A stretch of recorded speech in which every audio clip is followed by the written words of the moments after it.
Welcome. This is Bleacher BLUMS, a sports podcast for baseball fans. Now here's Dave Tuttle and the Astros master of banter, Blummer.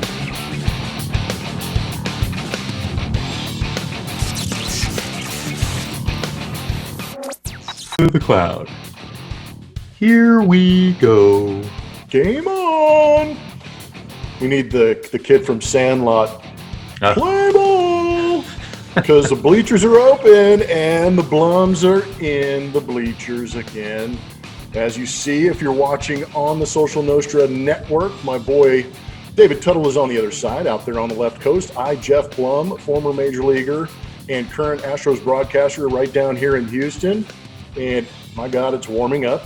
I went for a walk today, and I think I went through at least one shirt before I came in and changed another one to get through my workout. But we're going to give you an idea of what's on tap. And, of course, it's brought to you by our favorite sponsor of all time, St. Arnold Beer, oldest craft brewery in Houston. We appreciate their efforts, and we also appreciate their libations. They actually just opened their beer garden, by the way, Tuttle. I know we always talk about coming out here and doing a podcast from there, but their beer garden is now open. Distancing rules are in play, but the food and beer are worth it. We're going to talk a little bit about the players' proposal to the owners. They came back like both Tuttle and I asked, and especially in Blum's Blast last week, I said, please come back, make a proposal. And there's some interesting aspects to that, and actually some news just came down before we started to record this. But they forgot one thing. And I'll get to it. You got to stay tuned for that. But they forgot one thing in the proposal, and I will get to that. And, of course, this week has been dominated by the George Floyd, well, I'll just call it a murder. I mean, we saw that in real time, and I think it was one of the more horrific things that I've had to see in my life, and one of the more horrific things I've had to try and have the conversation with my kids about. And Tuttle and I are going to talk to it a little bit as far as our own personal emotions. But I think we're also starting to see some athletes' voices come out, which I think is very interesting and very good. And I want to ask Tuttle, because I feel this way about sport. Did sport help us deal with diversity? Did the locker room environment, help us deal with diversity? Some thoughts on that and getting inside the locker room and hopefully, giving you a better idea of how Tuttle and I have dealt with the race inside a clubhouse. But that's a pretty sensitive subject. We'll probably take our time with that one. We hope you stay tuned and get through that with us. Obviously, we've got What'll Tuttle Say coming up. We got graphics and everything because the Social Nostra channel, if you're watching on YouTube, has given us some great graphics to go along with that. I don't think you're going to see the cocoon scene that we had in last episode when Tuttle was talking about his workouts. The old people working out. Yeah, that's doing good. The pool workouts. And, of course, I've got one more in Blum's Blast. It won't be as intense as last week. It's just a little bit of an update on what I've got going on.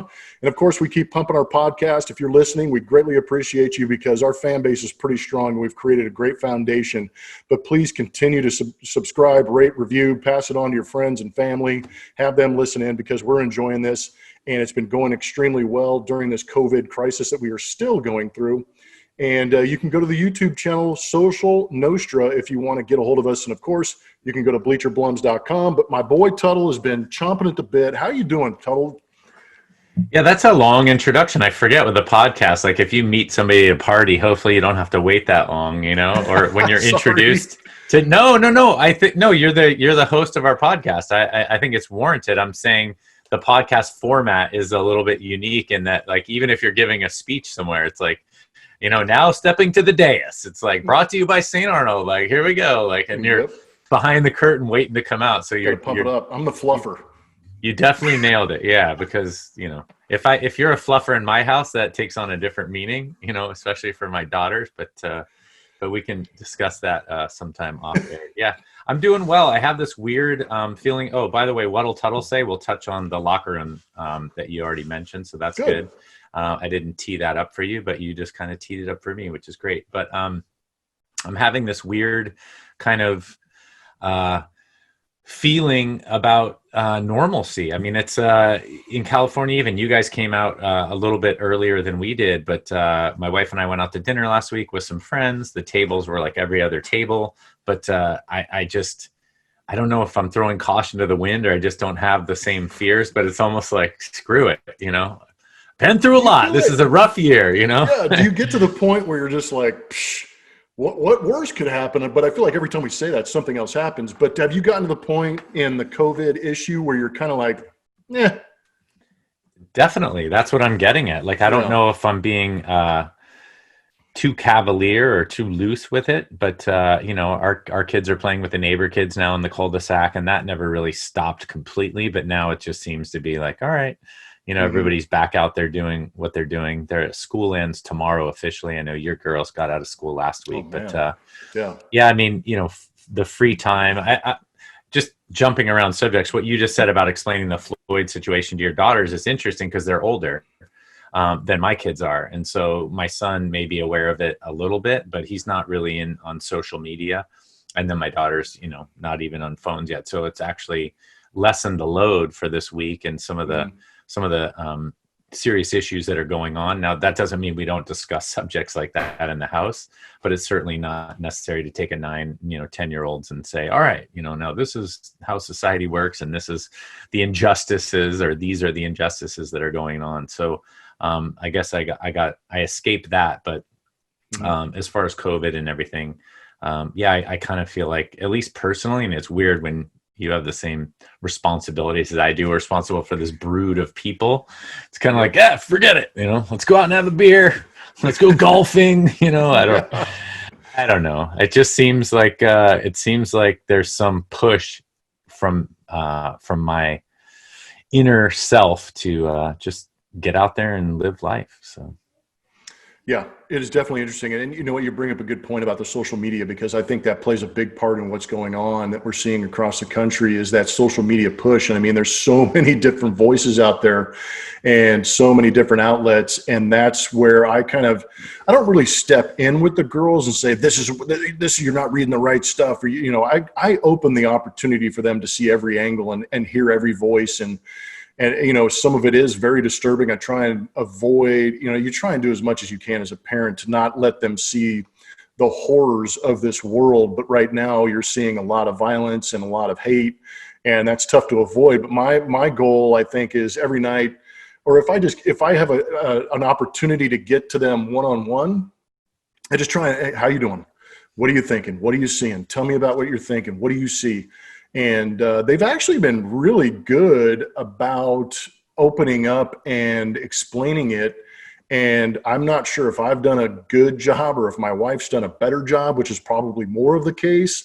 But they've been very level-headed about it. And they've given me some just great responses where they've been very thoughtful on both sides. Like, they understand the horror of it. They understand the anger of it. And then they understand, then they're trying to understand, why is all this violence? Why does that make it better? So we're trying to talk through that. And, to be honest, it's good for me too, because it's great to have a conversation with them and get those feelings out. But be thankful that the social media is not a part of your narrative in your house, man, because it's gnarly these days. Yeah, and it'll eventually get there, and I try and stay off of it myself. And I think two things. One is what you just said is true about social media, but personally too, as we talk about being a baseball player and grinding it out and just kind of living life one day at a time and taking what comes. I'm just not a very good social activist, and I think I'll touch a little bit on this in what'll Tuttle say. I'm with you on that. I'm just not a good social activist. I believe that we need to treat people fairly, and that partly comes from what I'll touch on later, the locker room. But, I just want to worry about my own business. I want to worry about raising my kids right. I want to worry about being healthy. And I know that the things that we're discussing are relevant to that. They creep in, but I'm just not good at, beating a drum and, being the guy, whether it be a peaceful protest or not, like standing on the street corner, whether it be posting on social media. It's nice to support those causes. It's nice to be a part of it because it's the right thing to do. But it's just not my true nature. as verbal as I am on this podcast, and how fun, the banter is that we have here. It's just not in my nature to kind of get out there and kind of rally the troops and get the neighborhood all involved. And so I think in a scenario like this, as you mentioned, it's good to have one-on-one conversations with your daughters, and they're probably all looking at it a little bit differently. And then let me jump, before we get in, let's jump into a couple things. What got lost this week was the space launch. See, I have my you're right. City. Crush City, Houston, Texas. There you go. And we got the, although it was an Elon Musk coming out party, that lady kept saying Tesla. They're taking their Teslas. I'm like, you think they would have got somebody that could have pronounced, it's kind of like you guys practicing names, it's like, all right, the CEO of... It's not Bleacher Blooms. That's right. Yeah, or learning how to pronounce Altuve instead of Altuve. Yeah. It's kind of like, all right, these are part of the job, so they got her to say Tesla 40 times. But that was obviously relevant in Houston. I saw them go to Mission Control in Houston, and I wanted to give a shout out to Crush City Tees. So let me do the quick read here for Crush City. Crush City Tees, as you know, if you've been listening to this podcast, right? CrushCityTees.com is the place to go for custom H-Town baseball tees with their direct-to-garment machine. They can make your idea a reality with no minimums, no setup fees, and unlimited colors. As you can see, Mr. Blum there. I don't know, beautifully displaying what we have. Yes. There's the St. Patrick's Day shirt.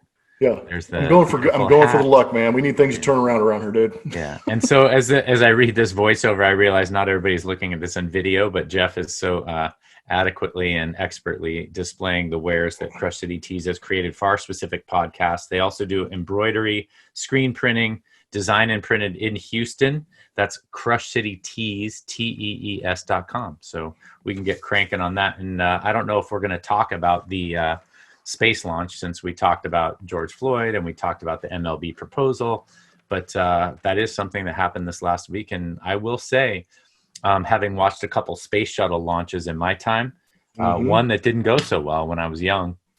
They moved the TV into the classroom, and it was exciting, but I had a little apprehension about watching the rocket take off, and we had all the kids and everybody in front of the TV watching the space launch, and it was pretty exciting. Those things are exciting. I mean, it's just miraculous that we can put people on a rocket and fire them into outer space and have them survive and get them back. I mean, obviously there's a huge risk involved.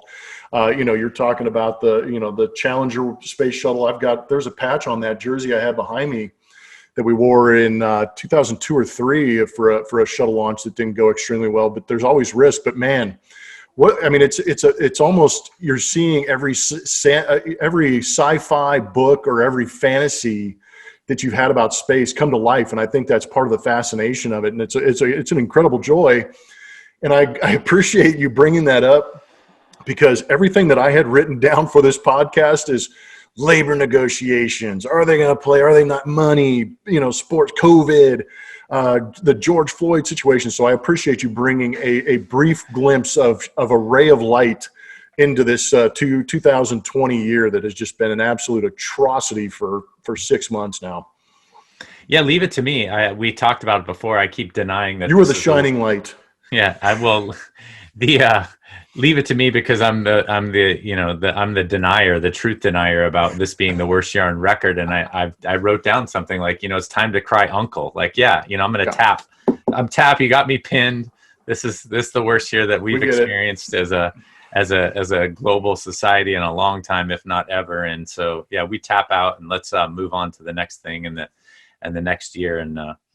And I'm ready. So yeah, uncle on my end. So, but like you said, the more serious issues are exciting to talk about, but I thought, the space launch was at least hopeful and optimistic, right? Yeah. There's something to shoot for now. I mean, that was a successful launch, and all that does is catapult them into the next opportunity to get somebody in outer space. And who knows, the way things are going down here, we may need that moon society set up sooner than later. Yeah. I don't know. That's as long as you're not As long as you don't believe that the space launch was a conspiracy and that the Earth is flat, I think you'll be okay. Otherwise, if you think those two things, then I don't think the year got any better in this last week. Yeah, you say you could be on the other end of the spectrum, like, oh, hell's breaking loose. Now they're lying to us, man. That's right. They got the conspiracy going again. Yeah, they sent a rocket into space, you know. And I will say, just for conspiracy theorists, because I know I'm just hijacking where we're going with the podcast. No, it's all good, bro. Where they tried to show the Section 1 land. They were on the ship, and the camera blanked out. And they're like, oh, sorry, technical difficulties. And they came back, and the thing was on. And they're like, on? Yeah, it was already on. They're like, oh, yeah, that was just, yeah. So the conspiracy theorists were all over that. Like, oh, yeah, the camera went out just when they put it up. All right, guys, stagehands, get that thing out there. All right. Yeah. Okay, next scene. It was so fun. That's hilarious. Good times to be had. 2020 sucks. So here's some baseball news for you. We got a proposal. You heard Tuttle and I talking about it last podcast, especially in that BLUMS blast where I was like, players just need to come out and give it a proposal. And I think it was rather interesting. I do believe it was thoughtful, but it was thoughtful in a couple of different ways. It was thoughtful in the sense that they wanted to go with the prorated salaries, which I agree with, because back in March, the owners agreed to that. Now, there might be a caveat that we don't know about, and I think it might be that the owners said, hey, no matter how long the season is, we're going to pay a prorated salary. So now in the rebuttal, which I'll get to in a bit, kind of explains why I brought that up. So 114 games. So the players came out, prorated salaries. We want to play 114 games. We want to start, I believe it was June 30th, 31st. I think it's June 30th. And we want to go through October 31st, have the playoffs in November. And for those of you who are wondering or listening, if you're watching this on the YouTube channel, I don't know if they can blur out the bird, but that was basically a big middle finger to the owners by the players, because they knew for a fact that the first thing that the owners would do was shut that thing down. Because guess what? If you're playing 114 games with nobody in the stands, guess who gets paid? The players, not the owners. So they knew that was a no-go as soon as they sent that thing out there. But it was definitely a slight towards the owners going, we know you want to agree to this. Tuttle, you're itching. No, I'm just negotiation tactic. That's all. I'm not itching at all. I mean, like you said, that's part of the game here. But they put that out there to put the owners on defense too, to expose them to, because what we're finding out, and news just came out before like I said, we came on this podcast, that the owners said, nope, we are not going to do the 114 game schedule. The players knew that for a fact, but like Tuttle said, they wanted it out there. They wanted to expose the owners, and now the owners are coming back, and there might be an opportunity. If you're ready, Tuttle, this is where I need that one-liner. The owners might be looking at an opportunity to treat this as a unilateral agreement, not a collective bargaining agreement. No. Yes. So that they have taken the collective, which means ding, ding, ding, ding, ding. You nailed it.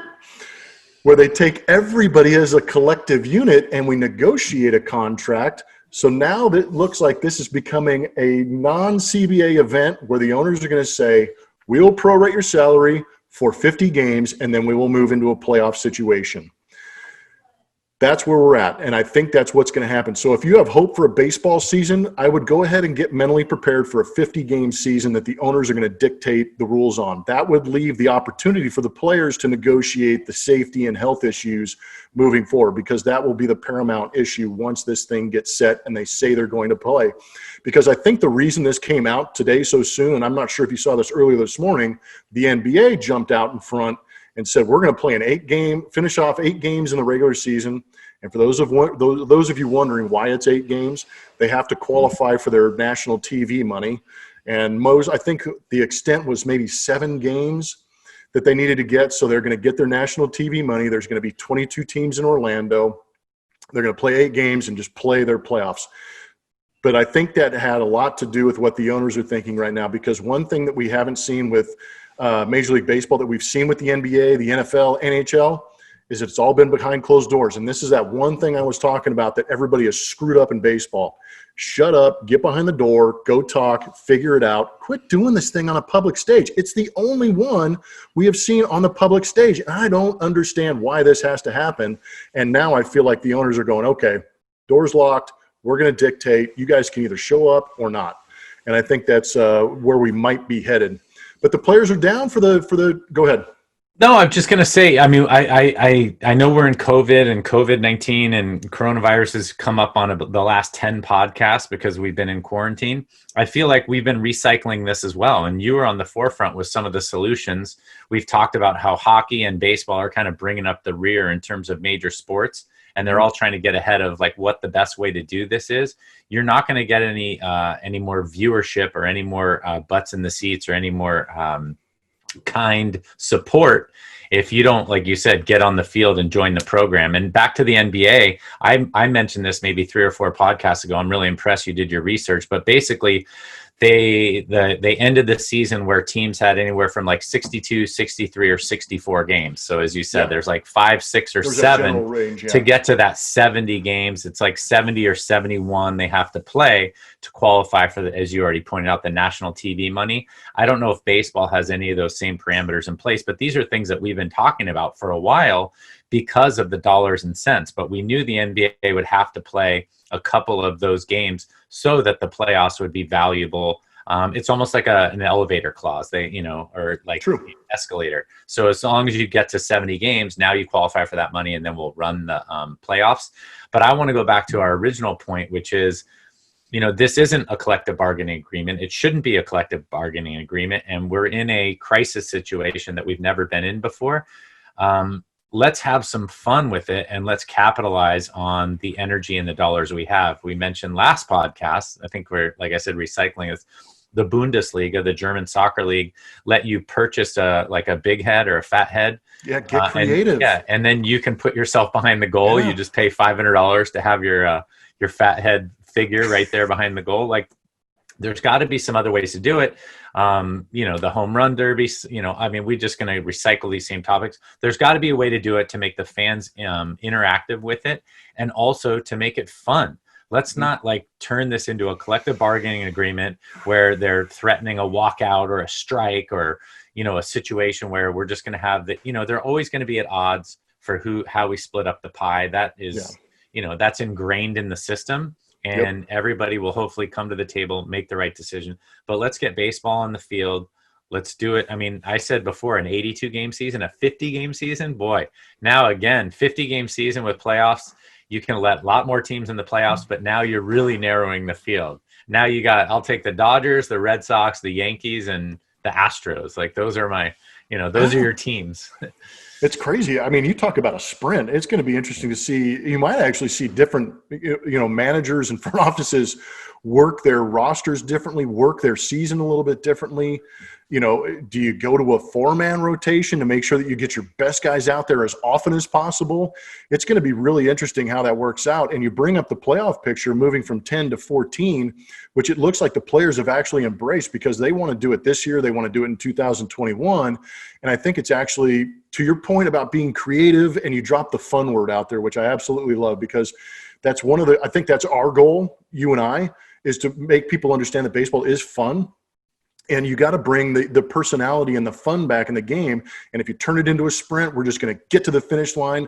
That gives the Cincinnati Reds, that gives the Pittsburgh Pirates, it gives the Marlins. Maybe not the Marlins or Orioles, but it gives some of these other teams. Well, hell, if we catch fire, we might sneak into the playoffs. And it also, it's a petri dish. I don't know. It's a test scenario to see how the 14-team playoff will work. And then you get to see it in a shortened season. Then you get to see it in hopefully a lengthened season next year. And that moves yourself towards a collective bargaining agreement. And if it does work, guess what the players get to say? Well, look, we gave in on the playoff situation. Look, we gave you a little bit here. Now work with us and giving a little bit back. So a lot of this is posturing and setting up for 2021. But at the same time, I agree with you in the sense of the fun and enjoyment and, keeping everybody engaged. And how do you do that? You open up the playoff schedule and give them an opportunity. Yeah, it's an experiment. Exactly what you said. So you put your petri dish in your lab and you run your experiment, and then you see what comes out the other side, man. And I agree with you. I mean, I know it's a business. Let's not kid ourselves. All of these professional sports are big, big business, but the guys that play it do it for fun. And, that's the bottom line. They do it because they love to do it. And most of them would do it for free. So, I mean, it just happens that it pays well. And you need to maximize those earning dollars. But most of us played baseball because we were good at it, and it was fun. I mean, it was a really good way to make a living. Yep. And the players have also mentioned, which doesn't get talked about enough, is, these guys actually mentioned they understand that the broadcast and the product need to be brought to the people and help them understand and enjoy the players a little bit more. So they've actually said, they put in a contract that said that they, being mic'd up in the broadcast is outstanding. They said they're down for it, make that happen, which is great for us. And it really promotes the game and the players within it. To your point about the home run derby, remember we talked about that possibly being an extra innings fix. We always talk about the NFL being so predominant during the off season. How about this proposal? They said maybe an all-star game during the off season or after the season. And they also brought up the idea of maybe a home run derby during the off season. That might be something that's able to be worked out to continue to keep minds and eyes on the game of baseball. It'd be interesting to see how they worked out or who they chose for that, because some guys after 162 games want to use their off season to train and relax and rest for the upcoming season. But well, they could incorporate. You just say stuff like that, and it gives me tons of ideas. I mean, it's just amazing. You have with Tiger, we talked about Tiger, Peyton, Tom, and Phil last time. I mean, you could do home run derby with you guys have done it with the Astros. You kind of do the old retired guys or the veterans. So bring in. I'd love to see Jose Conseco take BP right now. He's not my favorite guy, but I'm just saying a guy like that too. Yeah. Yeah, that's true. Good point. Yeah, he and A-Rod can do their own contest down there in Miami. Like me love me some. Yeah, Jose says me love me some Jose, like that kind of thing. Yeah. So whatever. I mean, I'm just saying, guys that were big and strong in their heyday. You could have like an old timers home run derby, something like that. You could have golfers come take, swings, like some athletes like Koepka and guys like that. I mean, you could switch this around if they're not concerned about injuries. Obviously, there's other things. I'm just saying you could capitalize on this in a positive way. I mean, this is the first time I've thought about it, so throwing out some of those guys may not be ideal, but it'd be fun to kind of mix and match and make the off season a little more fan friendly and a little more accessible. I mean, the NBA does the dunk contest. That All-Star weekend is a huge fan favorite. The home run derby has been a really nice boon for the All-Star game in that week, but it's not as, I don't know if it's as well received, but I think it would be nice to kind of do like you said, like a traveling home run derby, almost like a Globetrotters exhibition, and you could mix and match that any way that you see fit. So. Yeah. And, hopefully they can make it, we get to the point where fans are a little more accessible and open to being able to get to go to some of these events. And that would really enhance the thing. But I always go back to, you remember those old black and white home run derbies that they had back in what felt like the 60s, I think. It'd be Hank Aaron, Mickey Mantle, and these guys. If there was a way to recreate that and have that, I think that was astounding, because that was a real opportunity for us to be able to, we know about that generation, but we really didn't get a chance to see them play much. But the home run derby was outstanding because you watched them hit bombs and then they would get interviewed. So you got to see a little more of the human side of it. And I think that's an outstanding opportunity for them to maybe expose themselves a little bit and become vulnerable. Yeah. And I think the reason that the Phil and Tiger thing worked so well with Tom and Peyton was because it, raised $20 million for charity. I think we're talking about making this fun and making it kind of interactive. I think one of the biggest challenges with this is, if you make $10 million a year, and you like that All-Star weekend off, or you're playing in the All-Star game, you don't want to do the home run derby, and they offer you $50,000 if you win the thing. It's kind of like, $50,000, not really. But if they're going to donate $5 million or they use it as a fundraiser, again, there's so many ways to make this valuable to them. You talked about the Mickey Mantle and the black and white days. You and I are old enough to remember that. I mean, if those guys got $50,000, it was like, hey, that was half their salary, or, a fifth of their salary. Yeah, it was life-changing. So I think there are obviously some kinks to work out if that was something we wanted to do. But I think the spirit of what we say and the spirit of this podcast has always been like, let's keep baseball relevant. Let's make it popular like it was when we were growing up. And let's find some ways to make it more interactive, especially as we head into this new normal that we keep talking about. No, I completely agree with you. Everything's got to move forward, and it may not be to what the players want. It may not be what the owners want, but I think the ultimate the ultimate thing that has to happen is it has to get on the field. To Tuttle's point about being available, being seen, being appreciated, being promoted, it has to get on the field.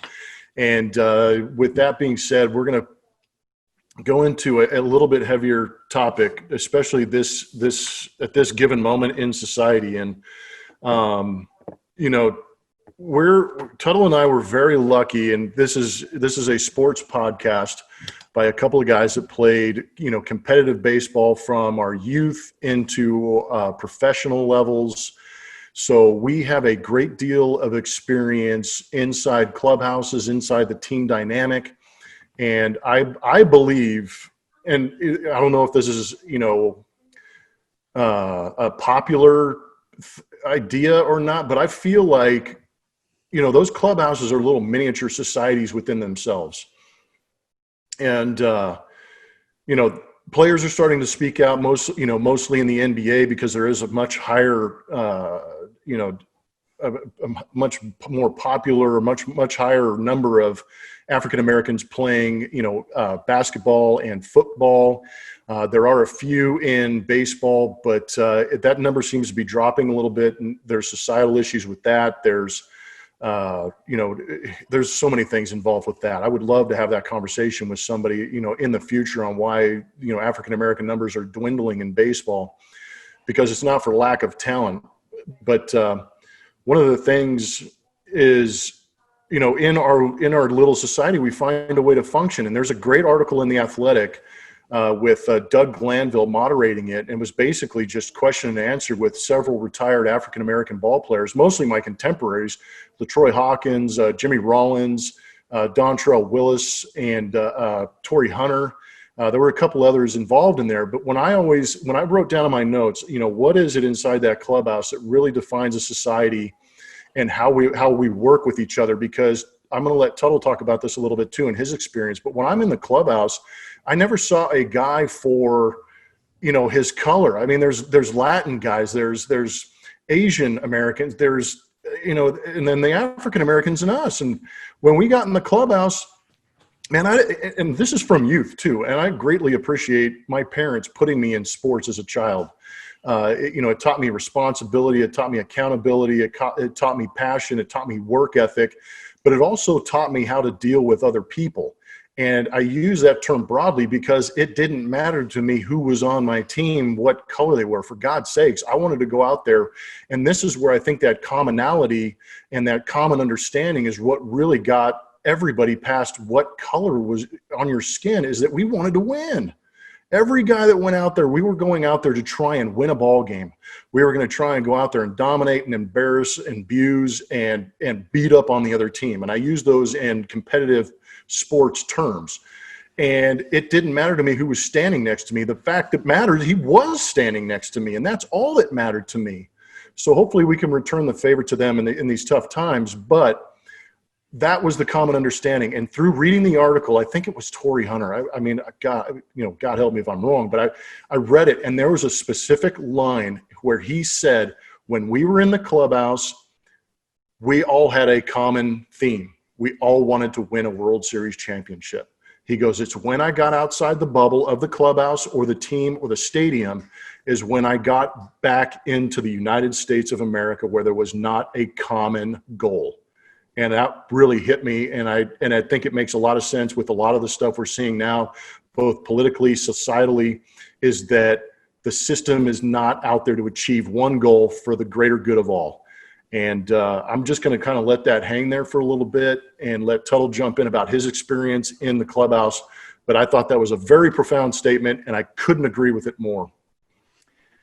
It is profound. And I think we'll have to get on Social Nostra, our editor, about the What'll Tuttle Say graphics, because this leads right into What'll Tuttle Say. So we'll do a little sub version of What'll Tuttle Say. But I mean, I don't want to cut in on What'll Tuttle, but I know he does get in on it. Yeah, we just don't need the segments, because I agree. Topic, we can throw the segments out. Yeah, that's right. Because this is way more important. Yeah, exactly. So I wrote down a couple of things. One is, we joke about this all the time because locker rooms, as we know, and I say this with a smile, getting rid of the steroids and the cheating scandal. I mean, locker rooms are not the moral high ground for how to behave in society. I mean, the pine tar, the pranks, their steroids, whatever it is. Trash cans, whatever. Exactly, right. So they're not the moral high ground, but what they are is probably the best place to get an understanding of how people can get along. And I think that you just articulated that really well, or Tori Hunter, or whomever brought that up on the interview, articulated it. But it was, everybody had a common goal. We just wanted to win. And I didn't even think about it, that was what bonded us all together. I mean, basically, when the general manager or the minor league coordinator says to you, all right, you're going to go play in AA in Chattanooga, Tennessee, it's a very selfish feeling. You're like, yes, I made the team, or, oh man, I was hoping to go to AAA and now I'm in AA. Whatever that is, it's all about you. And then you get in that clubhouse with 25 other guys that are in the same exact boat. Basically, the GM and the minor league coordinator said, you're going to go here and you're going to go there. And guess what? After that, it doesn't matter. I think I was rehabbing one year, I remember, and most of the rehab guys, the extended spring training, were Dominican guys. And they started calling me, so Turtle is Tuttle, Tuttle, Turtle. They started calling me Tortuga. Tortuga. So I was Tortuga the whole time. Like, I wasn't offended by that. It didn't bother me. It was really fun because it was inclusive and you're in this locker room environment. But I think back to your original point, I think it is because we had a common goal. I mean, we talk about being uber competitive. And then when you get outside of that, I've talked about my fitness routine now. Aside from, our fallen soldiers and some peace officers and things, like CrossFit is really fun to challenge yourself. So there must be some sort of chemical either imbalance or balance in my brain that is always striving for that competitive thing. But man, like you said, the guys that you didn't like in the clubhouse were never based on the color of their skin. It was based on how hard they were playing or the effort they were putting forth. Yeah. That's all it was. How hard are you playing? Do you have my back? Do I have your back? That's all you base that on. And I think, to your point, if we took that at a higher level in society, like, are you pulling your own weight? Are you working hard? Are you trying to live off somebody else? Or are you trying to pull your own, make your own path? I just think that all of that stuff attribute to that. And locker rooms get a bad rap. That was my overall theme here. Locker rooms get a really bad rap for, like you said, like just hijinks and pranks and, guys are doing steroids and these guys only care about winning and cheating and all that. Yeah, maybe some of that stuff goes on. You've told me some hilarious stories. That donut story cracks me up. Like somebody taking a bite out of every donut in the clubhouse and seeing how everybody reacts. The bottom line is, they're not the greatest for that, but they're awesome for understanding that we're all human beings and understanding that we can all get along and that we do share mostly these human values and these human instincts that go, across every single culture, boundary, skin color, whatever that is. And I think that's why athletes have such a hard time when they do get outside of the clubhouse, because it's like, wait a second, this isn't something that I'm used to.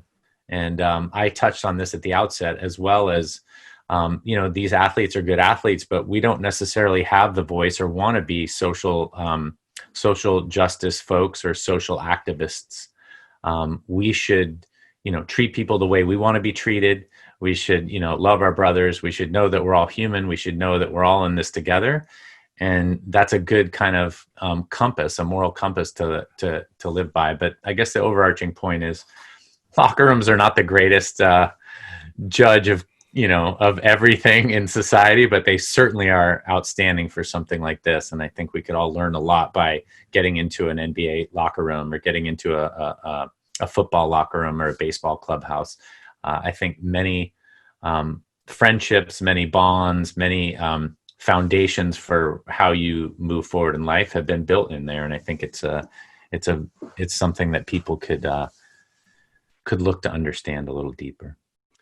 I agree. And even, in our experiences, we think that's probably the biggest thing that I'm opening my eyes to, is you think you understand or you think you know these guys, but you really don't know what they're going through.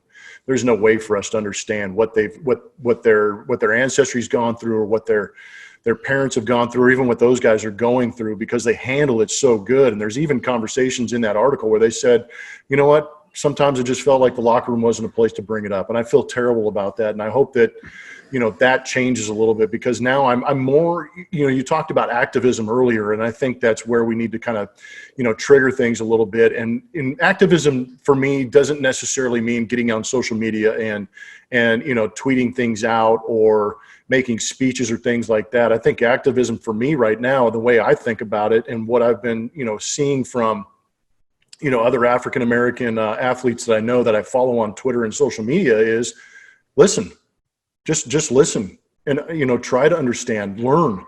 And, that was kind of to your point. We talked a little bit a couple days ago when this thing was going down.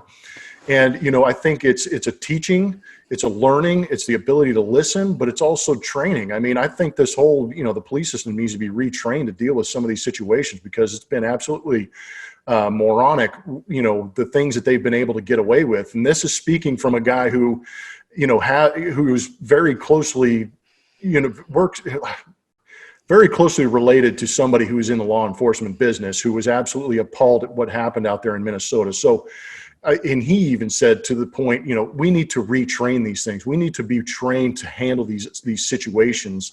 And I think if we all learned and listened a little bit better, we might be able to work together a little bit, but it's going to take some serious time. And I can't get off the point that you made about, it kind of sounded like you made it in passing when you were talking about in the clubhouse. The guys you didn't like in your clubhouse were the guys that were just absolute dickheads, and were doing it for themselves. And I wrote it down. I'm like, what was I looking for? What in the clubhouse kind of, separated or, made me not think about the color of your skin, which I never did. Is my focus was on ability, strengths, and attitude. And that last one usually dictated whether or not I wanted to hang around you or not. And you know what? I think accountability is something else that's really missing in some leadership roles across the country and in those power positions, is the accountability. Because, with the four guys that got arrested in Minnesota, one guy was on George Floyd. That left 3 opportunities for somebody to stand up and go get him off him and say, this is not right. And that's probably another thing that we're lacking in this current moment. And it's going to be tough and uncomfortable to be in there, but the accountability has to be taken too in this in this current moment. And accountability is across all the spectrums. My dad has been dead, 15 years. And we used to talk about just personal responsibility and accountability then, 15, 17 years ago, that's the thing that most bothers me. We both played with guys, to get it back to sports a little bit, who, I knew a guy who would, hit a ground ball to short and try and beat it out. And as soon as he stepped on first, if he was out, he'd come back and he'd be like, all right, I'm 1 for 2. That's 500 for the day. My batting average is 278. Okay. And the next at bat, he gets a base hit. Yes, I'm batting 280. He could calculate his batting average so quickly. He was all about himself, not a well-respected, not a well-liked teammate. And, he probably stuck around longer than he would have because his ability was good, but guys didn't really want him on the clubhouse and in the clubhouse, and people forget about that. And I think that kind of, again, we expand that to society. If you're accountable, I used to watch the show Cops all the time, and I was thinking about this deeply today. That show, there's a lot of guys, I've been drinking, throwing bottles at my wife, whatever it is, there was a lot of that kind of stuff, and how the police officers handled it, right? This is a couple of bad actors that weren't trained well, because the one guy is like, hey, look, I'm nervous about my safety. I don't have any backup here. I'm going to put you in handcuffs. I'm going to have you stand over here. This is obviously irrespective of race, so I don't want to get into so much deeply, who gets targeted and all of that. I'm just saying the way the guy communicated, that's what I'm specifically speaking about, was I'm going to put you in handcuffs. I'm going to have you stand over here just so that I can search the front seat and I can feel safe. Is that okay? And most people are like, regardless of what they're doing, they're like, yep, that sounds fine. Like, just communicating like a human being. Okay, I'm going to have you sit over there. We're just dealing with people. That guy's trained well. If you talk to special operators, I mentioned this last podcast, guys in the military, they talk about the extensive training they go through. So that way, when they get shot in the foot, they don't freak out. They've dealt with this before. The training for the police officers, that I tried to watch that video in depth, and it's sickening. It's awful. Yeah, it's terrible. But the guy that I kept focusing on, forget George Floyd, and the guy was the guy in front, the little guy. who just looked scared. He looked like he was horrified to do his job. And as you said, there's 3 other guys standing there that could at least make a wrong a right. And it just looked like they didn't have the training. And I think that goes to your instincts. But anyway, back to all I'm saying is you got to train to do your job. You got to enjoy your job. We said this when I played in the minor leagues. We had a bus driver that used to get lost all the time. And this may sound harsh. A big leaguer that we both know, a friend of mine, ex-roommate. This is, of course, before the time of real cell phones and GPS and whatnot. We were lost in Maryland in the A-ball. And we pulled off at a truck stop so the guy could kind of make a phone call and, figure out where he is. And they had a maps machine, put in $2.50 to get a map. And we all chipped in quarters and got a map. And we pulled the thing, and the map fell out, got a highlighter. And we drew it, and they put it on the front of the bus. They put it right to the windshield. And the guy got on. He's like, he ripped down the map like, oh, yeah, it's really funny, guys. He said, why don't you guys win some ball games? He kind of got a little bitter. And we were like, look, you have one job. I mean, you chose to be a bus driver. Yeah. You know what I mean? And maybe it's a part-time job, or maybe it's the fill-in job, whatever it is. But, you have that one job. Do it right. Do it right. Do it well. There's nothing wrong with a job well done. And I feel the same thing now. Like, these guys chose to be a police officer. I don't know if they chose it because of benefits. I don't know if they chose it because of whatever else. But you chose to be a police officer. Be the best damn police officer you can be. Follow the training, follow the protocols, learn what it takes. Be a people person. How can you be a police officer and not be a people person? Take pride in your job. And you can see it when people are confident.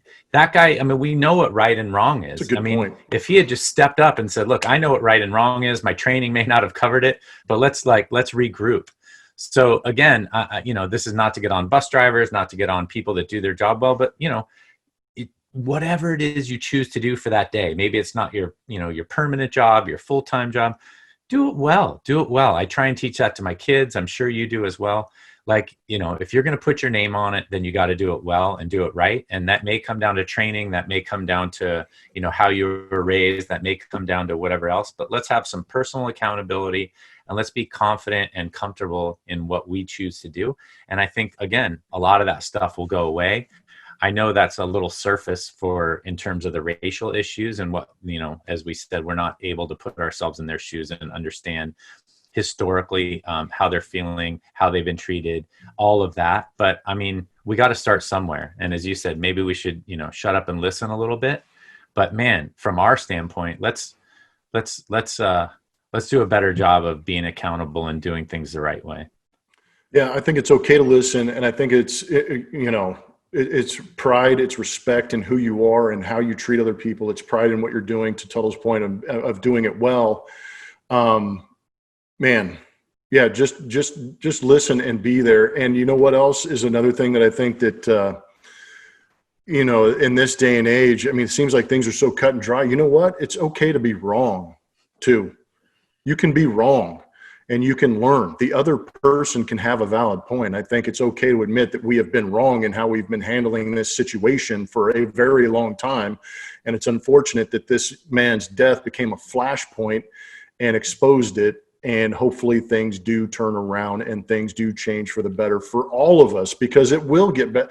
It will get better for that community, but it will be better for the entire community too, I think, if we can all understand, listen, learn, and move forward from this. But that's just a brief, we try to adapt everything to sports in this, and that was just our attempt to kind of give you an idea of how sports can be great for kids in helping them learn that accountability and learning that joy of doing well and working inside of these smaller, micro societies and dealing with others and appreciating what they bring to the table. Without thinking about the initial reaction of color of skin.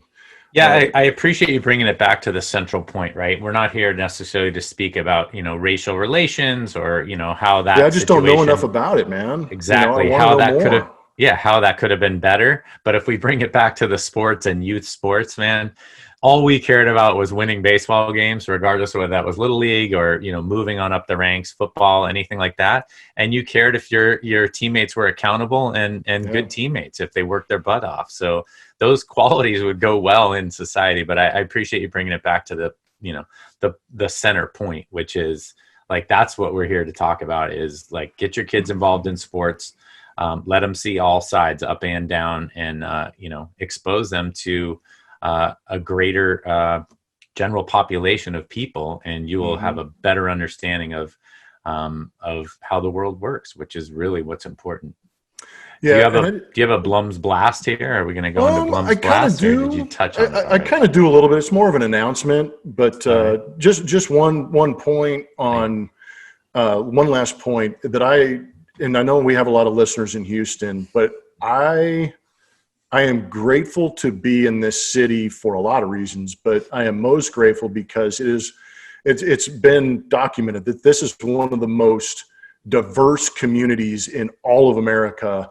And at that also, I moved here by choice because I had a job, but at the same time, it has been such a blessing to be able to come into this community and have my kids be a part of it too, because there is so much diversity. They get to see kids from all over the world, parents from all over the world, to see how different cultures work within, and, so it's been eye-opening for us. And I highly encourage it because, I think that's really helped my daughters in the sense of being able to understand and see and interact and learn how to act with those people and respecting their. Are you saying that Houston's a bigger melting pot than San Clemente? I find that really, really hard to believe, but just a little bit, just a little bit. Yeah. But that's just another ode to the city of Houston, and I try and do that every chance I get because I do enjoy being here. But one last, that's right, H-Town. But yeah, BLUMS Blast, just real brief. I am going to work this weekend. And by the time you guys get this podcast and you're listening to it or watching it on the Social Nostra network, I will be calling college baseball games. There's a college summer baseball invitational going on up in Bryan, Texas, near College Station, where Texas A&M is. And there's going to be 6 teams, about 90 players. And LaTroy Hawkins, a very good teammate and friend of mine, is going to be coaching one of those teams. I believe Drew Sutton is another player who's going to be managing one of those teams. But this will be the first live televised baseball in America. And I couldn't be more stoked about it. They're going through all the health protocols. They're putting everybody into this bubble, sequestered bubble up there in College Station. I'm going to get tested for COVID-19. And if I am testing negative for it, then I get to go call some baseball games. I will be working with ex-Astro radio play-by-play guy, Brett Dolan. So it'll be great to see him again. And former Tucson Sidewinder as well. When I was there, he was our guy. I know Brett well. He's a great guy. Awesome announcer. Outstanding. Well. Yeah. Yeah. Even though I think he was a Stanford guy, but anyways, yeah, we won't hold that against him. I mean, it's so funny. I love that you're on my side on that part, by the way. But it's going to be a showcase. And what's interesting about this is that, obviously, given the circumstances, to be able to be on live TV and show some baseball is going to be outstanding. The talent should be really good. And it's also leading into a Major League Baseball draft, which I believe is on June 10th. And what's great about this, too, and about baseball and promoting the product is I believe that ESPN and MLB Network are both going to be televising the 5 rounds of the Major League Baseball draft. So I think that's actually a step forward, even though it's only 5 rounds. At least they're getting the exposure and putting it out there. They don't have anything else to televise, Well, ultimately, that's what it comes down to. Yeah. They're like, well, we need content. We'll go there. No, it's great for the guys, like I said. I mean, that's a subject we didn't touch on either. They're throwing away the minor leagues, so the minor league guys are like paring down quickly. We'll touch on that. Well, that's the thing too, man. I mean, as far as this working agreement that the owners and players, the owners side, dude, they're taking away minor league teams. They're taking away draft positions. I mean, this thing, they're saving some money by getting rid of scouting, drafts, minor league teams. Oh my, yeah. Man, that's a whole. That's like 8 podcasts. We'll follow up with that. Anyway, sorry. So this weekend, is there a way we can watch it? I know that's not a planted question, but can we get on the internet and watch you're right. We're plugging this thing. Let's plug away. All right. No, if you go to Jeff, tell me, is there a way I can actually watch you and Brett go to work and watch this college showcase? Yeah. So what's great is it's going to be a pay-per-view event, and you can go to csbi2020.com and you can register there to stream it on, I think it's like Hulu, a bunch of these different platforms that stream. You'll be able to watch it live. And part of the proceeds will be going to No Kid Hungry. So there is a charity aspect to this thing, which is awesome. And I've tweeted it out a little bit. I'll tweet it out again. But CSBI2020.com. You'll have all the information you need, the timing of the games. It's going to be Thursday, Friday, Saturday, double headers until we crown a victor at the end of this thing. But it's going to be a lot of fun to see. And I love the fact that it's going to be college baseball, because I think one thing you and I agree on, when you're not playing for money, you're playing for the purity of the game. And that's what these college guys are doing. They're trying to play for the purity of the game. They're going to showcase their talents. So it should be a lot of fun. College all-stars, I'm sure some of the draft picks are being advised by agents or advisors not to play. But, I mean, is that what it is? Mostly college all-star type guys, like a senior bowl? Yep. No, that's exactly what it is. Yeah. And, I'm not sure how it worked as far as liabilities and things like that, but there were a lot of agreements these guys had to go, loopholes they had to jump through to be able to get in this as far as qualifying to be able to compete here. But, I've seen a couple of the rosters. Shoot. I mean, this print is so small, but this is the list of guys. And it's from Oregon State to University of Virginia. So, these guys are across the country that are volunteering to come out here and do this thing and showcase their talents. Well, I would do the same thing. As I said, I'm feeling like I'm going to treat society like normal risks and rewards. I mean, if these guys are on the cusp of not being in the top 5 rounds, since both you and I felt like we're drafted really high, and I didn't make the top 5 rounds, and neither did you. That's I was right. A 7th round pick, and I was in the 6th round. So we were close. We were creeping up, but we wouldn't have been drafted in this scenario. How crazy is that to think about?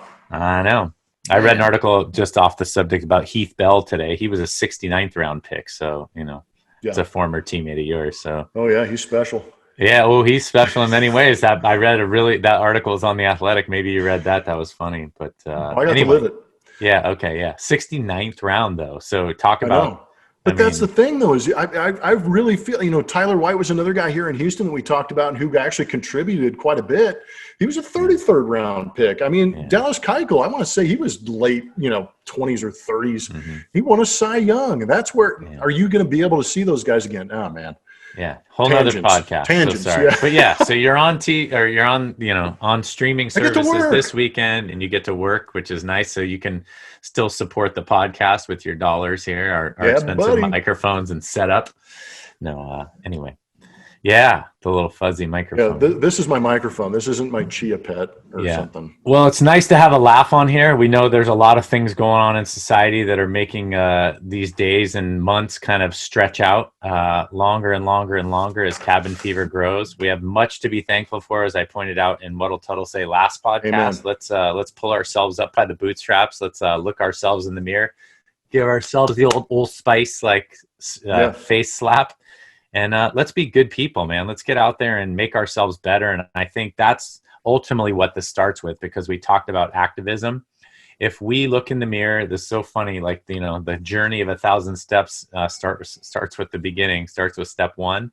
If we work on making ourselves better humans and raising better children, what else can we do? I think people often say that their vote doesn't matter. And that, hey, if I don't pick up trash, it doesn't matter because everybody litters anyway.